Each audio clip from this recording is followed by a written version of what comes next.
What's up, everybody? My name is Jay Waz, and welcome back to Forza Horizon 5. Now in this video we're gonna be doing a little something different. And what I mean by a little something different, I'm not making a video about drifting. I'm making a video about traction. The cars we'll be testing is extreme track toys. Anything in that category we'll be testing in this video. And we're gonna be doing an in-depth review. Every car that we test, we're going to be testing them stock. We're going to take them to a race, 10 laps alone. Now, if you can see what I'm in right now, this is going to be the first car that I actually test and see how well it does. So the first thing I'm going to do is test this one stock. This is the Welcome Pack Edition. So it's got some special modifications stock as is. And I don't actually own the regular one, so I'm going to buy that real quick just to get it out of the way. And they're certainly not cheap, because that's $1.5 million I'm about to lose. I mean, it's not much out of what I actually have, but that's still a lot. Alright, so this is the 2018 Apollo Intensa. I'm trying to pronounce that, but I'm going to butcher the hell out of it. So, this car comes stock with 780 horsepower. 560 foot-pound of torque, and it weighs less than 3,000 pounds at 2,700. We got a handling of 10, top speed of 7.4, braking of 10, acceleration and launch of 7.4 and 8.4. It's not a bad car stock, but it comes stock rear-wheel drive, so it's going to be a challenge for me because every time I press that W key, it's full throttle all the time. And for the race that I'll be using, it will be the Lookout Circuit. I've already created a custom event to go with this. It's going to be 10 laps, so I can just see if I can get the quickest lap possible on each and every lap that I do. And whenever I get the quickest is what it's going to have on the scoreboard. Alright, after that race, I managed to get a best lap time of 43.871. Now, the performance of this car is actually really, really good. It's actually very well handled. It grips pretty well in the corners. I did have moments where I did step out a little bit. But that's just normal with using a keyboard as a racing platform for a car that is rear-wheel drive. That's what's going to happen. And it actually managed to hold its speed pretty well through the corners. All in all, as a stock racing car, it's fantastic. And of course, the next one we'll be messing with is the Welcome Pack Apollo. This one comes stock with 930 horsepower and 634 foot-pounds of torque. And it weighs even less. So it's got more power and it weighs less. And the overall is at the very top of S2 class. I suppose I'm going to find out if it would be good for S2 class racing. This car, the Welcome Pack, managed to achieve a higher best lap time of a 41.767. That's more than 2 seconds faster. That's absolutely insane. This car was a little more difficult to control, as you can imagine. It's got probably about 200 to 300 more horsepower than the last one. I don't actually remember the numbers exactly, but it was a fantastic car. It handled quite well. It did step out quite a bit though. That was my only problem with driving this thing. Other than that, it was a fantastic car. Yes, I actually do recommend this for racing. The next car we're testing is the Ariel Atom 500 V8 from 2013. This was one of the first cars that I fell in love with, and that's just because just the way it looks, and the fact that there's a track toy on top of that makes it so freaking insane. It comes stock with 475 horsepower, 268 foot-pound of torque, and it weighs less than 1,500 pounds. There are not a whole lot of cars you can think of that are just that insane. The first time I actually saw this car was in Project Gotham Racing, I recall. I'm not sure if it was in that game, but I remember it being in something like that. I think it was Project Gotham Racing. It was the first game I was able to actually walk around in a garage in. It's been so long since I played, I can't remember if that's where I found this car. The best lap time I got with the Ariel Atom was a 46.978. I didn't get that lap time until the last lap. This car is a little difficult to control, and I'm not surprised about that considering it weighs less than 1,500 pounds and has almost 500 horsepower. So, being such a small package with that much power, it's no surprise that it wasn't easy to control. I have crashed more times in this car than I care to admit. The next one we're testing is the Vulcan AMR Pro Aston Martin. This car has become like notorious for how insane it is, especially when you tune it up. Now it comes stock with 820 horsepower, 590 foot-pound of torque, and it weighs just shy of 3,000 pounds.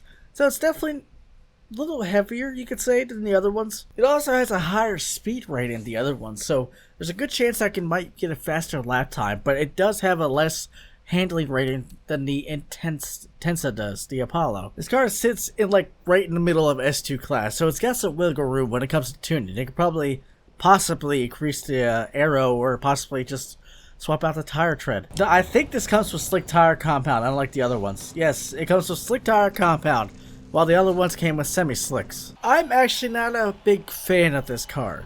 It reacted differently every time I took it around a corner. I mean, I would take the same corner, it would almost have a different reaction every time. There would be times where I take it smoothly without any problems. Then there were times where I just decided to step out and just basically drift the entire corner. This was not the best handling car that I actually tested, and it's funny because it's the only one out of the bunch that has slick tire compound. I don't know what's wrong with this car, but I'm not a huge fan of its stock. It barely beat the Ariel Adams time with a best lap of 45.918. It only beat it by 1 second. That's not that great. The next car we'll be testing is a Forza Edition car. It is a DLC. Let me make that clear. Stock. This thing makes 1,014 horsepower and 626 foot-pound of torque, and it weighs less than the Vulcan. It has a 10 out of 10 handling and 8 on speed, so supposedly this is not only quicker in top speed than the Vulcan is, but it's also quicker around the corners. Now, the stats are not always right, so I figured out. The Vulcan acted very strange in 6th gear. I don't know what the hell was going on with that. Stock, it comes with slick tire compound, Michelin. These are supposedly one of the best tires besides the Goodyear tires you can find on a couple of the cars in here. Also, it's a top at S2 class, just like the Welcome Pack edition of the Apollo. And it's also the only all-wheel drive car that I've tested out of this Extreme Track toy so far. This car was just barely beat by the Apollo with a time of 41.928.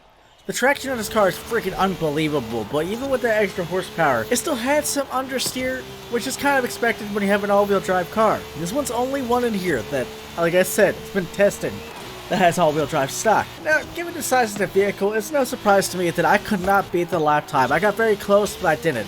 And I think it's probably because of that understeer, and on top of that, it does have a little more air resistance just because it is an SUV. Other than that, it's a fantastic car, and I definitely recommend it for like online races. The next one we're testing, I just recently got. I don't know where it came from. I think it might came from the Hot Wheels DLC pack.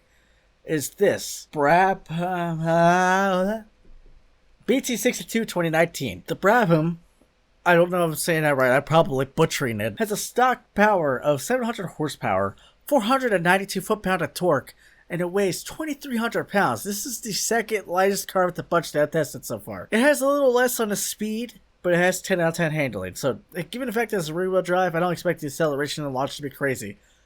Only one that I've actually tested so far that I expected that from was the BMW. This is the third car in this list so far that I'm testing that has slick tire racing compound. This car got a best lap time of 42.756. It is faster than your regular Apollo, but it's slower than the Forza Edition and Welcome Pack car that's in here. That being said, this is easily one of the favorite rear-wheel drive cars that I have ever driven in this game. It did not want to step out anytime I took a sharp corner. It actually stayed planted, and it seemed to turn in so well. It almost felt like you had a telepathic connection with it. It almost knew like exactly what you wanted to do. I can't even describe how well it was taking those corners. It absolutely blew me away. Now, the next Extreme Track toy that I'm testing is the 2019 Bugatti Divo. It's right in the middle of S2 class, or just past it, and it has 1,400 horsepower with 1,100 foot-pound of torque.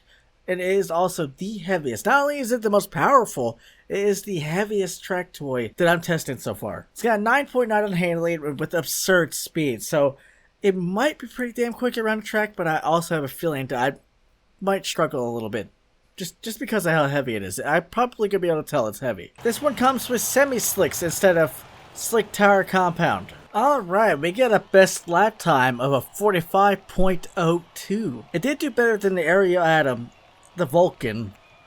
And, well, yeah, that's it. That's the only two cars that actually did better than. And it only barely beat, it didn't even beat the Vulcan by a second. It's less than a second that it beat it by. That being said, while the best lap time was fantastic, I do not recommend this car at all. It definitely felt too heavy. I spent way more time sliding through corners than actually taking them with grip. The only reason it got the best lap time that it did is because of that ridiculous straight line speed. If it wasn't for the amount of horsepower that it has, that would not be happening. In fact, I feel like if it had less horsepower, it would take those corners way better than it did. I hate saying that about this car because I love the way the car looks. I always thought it looked amazing, and when they first came out with it, I was just like mesmerized by the way it looked. But it's in this game, it's not that good compared to the other ones I just tested so far. Well, alright guys, that is all the time I have for this video. I wasn't actually planning on ending this video until I got done with all the cars, but I realized just how much time doing all those lap takes, and I've been recording for an hour and a half, which is absolutely absurd. But anywho, if you guys enjoyed this video, crash into that like button. If you'd like to see more content like this, subscribe to my channel. And I do plan on making a second part, so stay tuned for that if you want to see it. And as always, I'll see you guys in the next video. Peace.